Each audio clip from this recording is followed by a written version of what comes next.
May adlaw kayong inahan, a day in my life sa full-time mom slash makeup artist slash content creator. Ay, laman.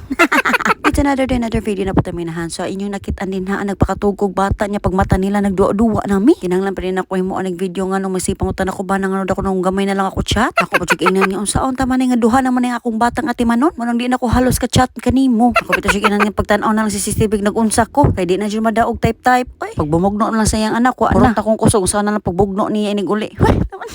Paghapon ani dako kay kung isi ani no kay nanglakaw mi sa akong manghod kay iya dako nako gide. Ay syempre oy dapat magpaseksita kay para di talo siyang tan-aw. So wala dam ha kay ingon siya magpamassage dako no mi kay para dako no ma-relax dako no akong lawas kay grabe dako binugno ay sa akong mga anak. Mao ni ang date ni kinahanglan namo ni Sisi Mi. Kinahanglan na ako ipamassage akong kalawasan kay basig nibalhin na ni ako ang ribs sa likod or nangalunhat na ni akong kalawasan. Ay laban. Sa paglingkod pa lang nako din ha ano. Butangan na naghandkerchief ni Miss ang ako ang mga kamuti na kay para dili dako no ma korentihan. Sa pagsugod pa lang din ha amor nagreklamo na akong kalawasan kay mura gilok man. Gifeel lang po tanan ako pag massage no kay libre man. Sa pagmano ko massage dito ang ari ko nagpa-request ako manghod og fries. Sa minanguli. So the next morning ani mo na siya manglakaw Miss ako ang mga anak kay mag-grocery miro. Di pwede nga dili mawa na amo ang monthly grocery. Kay gibudget na ni sa among sugar daddy. Kay lisod niya mapas mo may sa iyang mga anak. Murang nagdali na migilis ani kay alas 9 na sa buntag ug taliuwan na po. So gigawasan na ni papadaan ang sakyanan no og iya ko gisugod din ha pag basod sa ani sa mga bata kay na siya paarsang mga tubig. So siya na nag-arsa sa drum ug ako na nag-arsa diri sa duha ka galon nga tubig. Di ba ang ana na gyud ta kakusgan. Na-training na ko sa pag-arsa di ay kay ako na to arsahan akong bana.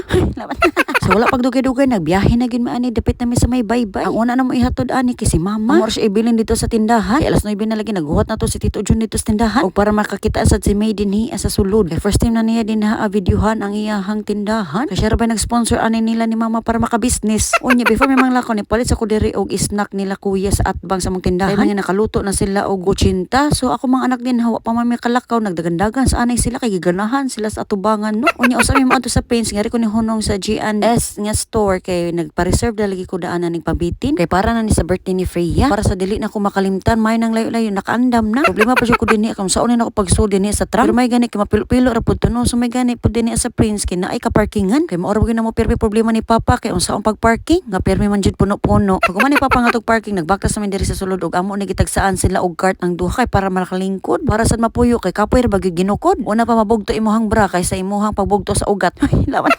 So ang una na ko gipuniti niya ang tuyo, ang mantika, ang sugar ug ang katong ginataan plus magic. Syempre di po natawad unang mga gatas mga bata og isna. Kusog na ra ba ni sila mga og isnak taw. Hubas na gyud basta tunga-tunga na sa buwan. Mintas may naghuwat din ni patutoy sa nako anak babay dito kay gigusla na daw siya. After 15 minutes sa mo paghuwat sakto kami na gyud taw. Murag tulo ka card gyud ang amo din hi. Kay wala man tay card sa Prince mo na din ha nagpalista ko ni ate kay gusto ko na i-card para kada grocery na mo na ami point. Kay sayang tong previous na mo sige grocery din ni ang wala jud koy card permi oy. Sumuoro pud ang nakalangan na mo no kay maghuwat ra man mi sa card. Munang perting kaut na gitaw na sa ulo din ha kay si Frona nag-aliwaros na. Gusto na ni papaliton tanan duwaan sa Prince. Kita man gud siya sa bata nga naa man gud pusil-pusil mo gusto po siya magpapalit. So ako nga pagkainan kay dili man ta konsentidor no dili tanan niyang gusto ato paliton kay para makibaw sad siya nga tanan niya hang gusto paliton dili na to angay paliton sa daw mo nakagulo-gulo na pas mo na gid siguro nang inahan. Pagabot mo sa sakyan nagtunulan ni namo si kuya og kay matamingan magud siya nga kada grocery na mo siya gid ang makabitbit sa among mga gipamalit. Pagsulod na mo diri sa sakyan ako na gipatutoy ning duha kay para masudlan na ilang kay alas 11 na gipanggusla na ni sila. Og hapit mo diri sa key corner kay nipalit ko og kimchi. Kinadak-an na nga size kay para lagi makontento ko. Kung nakauli ra pod mi dayon. So see you man next part sa akong vlog. Sa marato minahan. Salamat sa pagtanaw ang inginahan.